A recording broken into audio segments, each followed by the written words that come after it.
Happy Monday. We can make Mondays happy again, right? I think it's a great idea. I am Pamela Aaralyn. I am a mystic and a channel of Christ conscious beings. This is A Course of Love. In this series, I've been reading verse by verse from A Course of Love. Mary Perron is the author. She channeled Jesus in this book. Very beautiful text. It changed my life. And I thought we would read through it and then channel Jesus and have him verse by verse give commentary to kind of help us dig a little deeper. So thank you again for joining these series. It means a lot to me.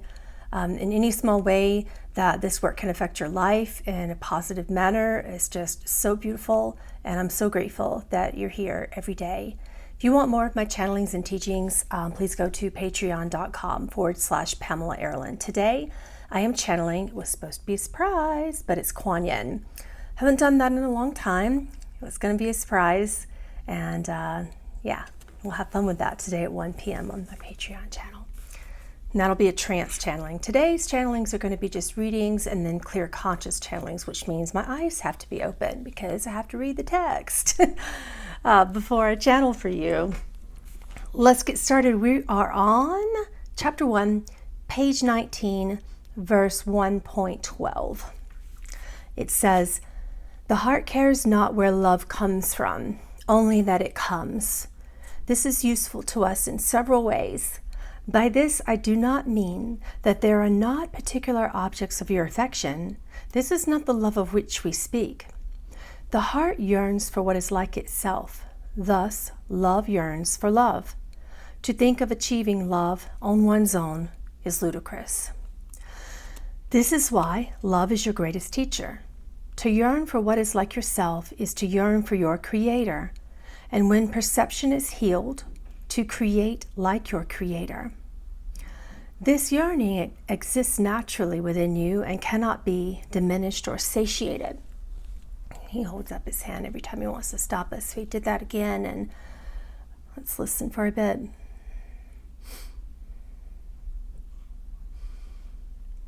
Do you know that this means in your lives that you can undo all of these concepts in more of your modern teachings, which say you must love yourself first? The ego knows only of itself, which is mind, not heart. The ego can be loved, but it isn't love itself. This means that the concept of loving yourself first when you know nothing but your constructs and your belief systems taught to you by the world is a pretty futile concept. If you had an altar today, could you drop this concept on it? Because it perpetuates and strengthens lovelessness and unworthiness, which is the opposite of love. Wouldn't it feel so terrible to say, I must do all of these things before I experience love? Does that feel good when you say that to yourself? That in order to connect lovingly with another human being, that you must feel something that you have no way of knowing from the mind and your belief systems. Moving on to verse 1.13, it says, "Those who are seen as loveless and alone in the world are those you find to be objects of your pity. Yet you do not realize that this is the state your ego has you endlessly striving to achieve. Your ego would have you believe that only when you need no one to achieve all desire, only when you are satisfied with what you are and with what you can do on your own, only then will your autonomy and your learning be complete. For this is all your learning has been for. The goal of this world is for you to stand on your own, complete within yourself. This goal will never be achieved.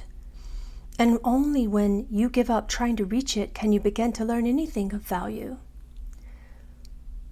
You are complete only within God, where you endlessly abide.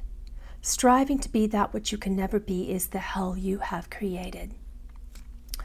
Verse 114, it says, lack of striving is seen as settling for less. This would be true if what you were striving had value. To strive mightily for nothing is still to have nothing and to end up with nothing. He stops us here and he says, what I mean by nothing is the valuation systems in your world are illusion. They don't get you anywhere. This endless treadmill of how you're taught to live is so painful and exhausting. If you had an altar, will you build it in your heart and place that on it? Moving on in 1.14, it says, striving, however, must be distinguished from struggle. To strive for that which has value is what this course is about. It has nothing to do with struggle. He stops us and says, striving is the seeking that your world teaches you when you're striving for what you feel is security. All the attachments that you have created and judged as well to be safe. That seeking, even when you apply it to these concepts, will not work. Striving from the heart should not be painful. There should hold no struggle in this. One can hold no struggle. It's only the mind that struggles, and that is because it believes that its own valuation systems are safe. In this course, we will teach you that you cannot be safe from a world that isn't true. 1.14 again, it says, you also think that to leave struggle behind, to disengage with the conflict of this world that causes it, is to turn your back on the real world and all that has meaning in it. In this, you think correctly, and yet you do not choose this option, thinking that to do so you turn your back on responsibility and duty, thus counting this action as a noble one. This desire to engage in struggle has nothing to do with what you are responsible for. It is merely your mind's attempt to involve you in distractions that keep you from your real responsibility. Think again about your attraction to struggle.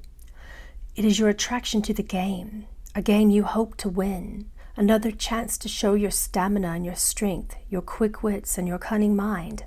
It is another chance to prevail against the odds so stacked against you that you cannot once again convince yourself that you alone have succeeded against mighty adversaries. It is the only way you see to prove your power and control over a world of chaos. He stops us here and he says,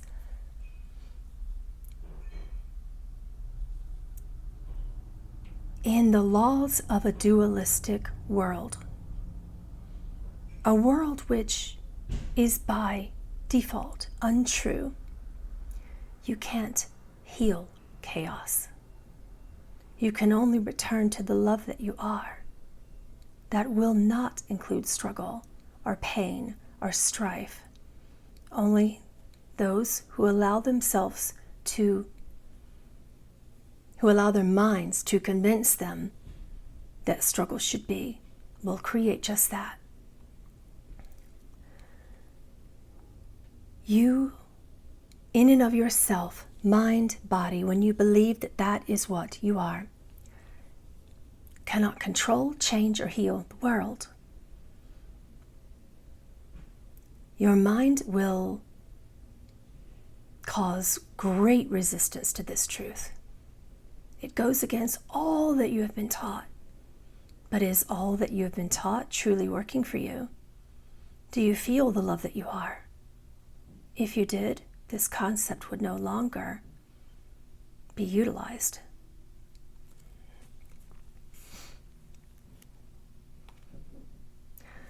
Moving on here in 1.14, it says, to not engage in the chaos at all is seen not as desirable, but as a sort of abdication, a loss through failure to engage. Although you are well aware you will not win the game you play here, you see the effort to do so, no matter how futile, as being that which makes up your life. To not engage is to not prove your own existence. This is what you have made this world for, to prove your separate existence in a world apart from your Creator. This world does not exist, and you do not exist apart from Creator. Your yearning for love is what tells you this is so. It is the proof that you do not recognize. He stops and says, it's simply another version of how's that working for you when you allow your mind to convince you that you are not a responsible, caring, or compassionate person if you do not engage in the chaos. Many will tell you this time and time again, and it has been told, not for hundreds, not for thousands, but for millions of years, that silence is consent, that peace is consent to chaos, that managing the peace that is you and utilizing it through love is a degree of bypassing a human responsibility. But let me ask you again, does that feel good? Does that feel true? Is that love? Would love say yes to this? Perhaps your mind will be nodding with me now and saying, well, sure it would, because it means I care. How do you feel afterwards? Do you feel God in all moments? Do you feel love in all moments? The fact that you yearn for this love, despite all of your advocacy and responsibility in a dying world that is not true. The trouble still exists. The world is still the same. The suffering and wars, the poverty, it all still exists in the mind. And you support it because your attention flows in the direction of supporting it. You continue it out of guilt, that if you did not, you would not be a good person, a responsible person, a loving person, a spiritual person. Do you see how deep that rabbit hole can go into shame? This is hidden shame. This guilting you into goodness is hidden shame. It is the opposite of love. And where is your proof? The fact that you yearn for more always, but you don't know where that more is. You're right on the tip of it all the time. This is it. No, the next one is it. No, this is my mission. That is my purpose. This advocacy, this help will be it. And it never is it? You keep yearning for something because you're seeking that which is not. The yearning in and of itself is the proof that what you're doing in this world of illusion and pain is not healing or returning this world to love, because the world isn't real. You must return yourselves to love. You cannot do it for another. You can only shine the light of the example of Christ. You see the difference?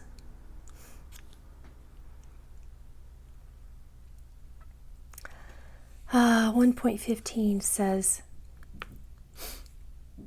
what could cause you to yearn for love in a loveless world? By what means do you continue to recognize that love is at the heart of all things, even when it is not valued here? Here is a fine example that means and end are the same. For love is what you are as well as what you strive for. Love means an end.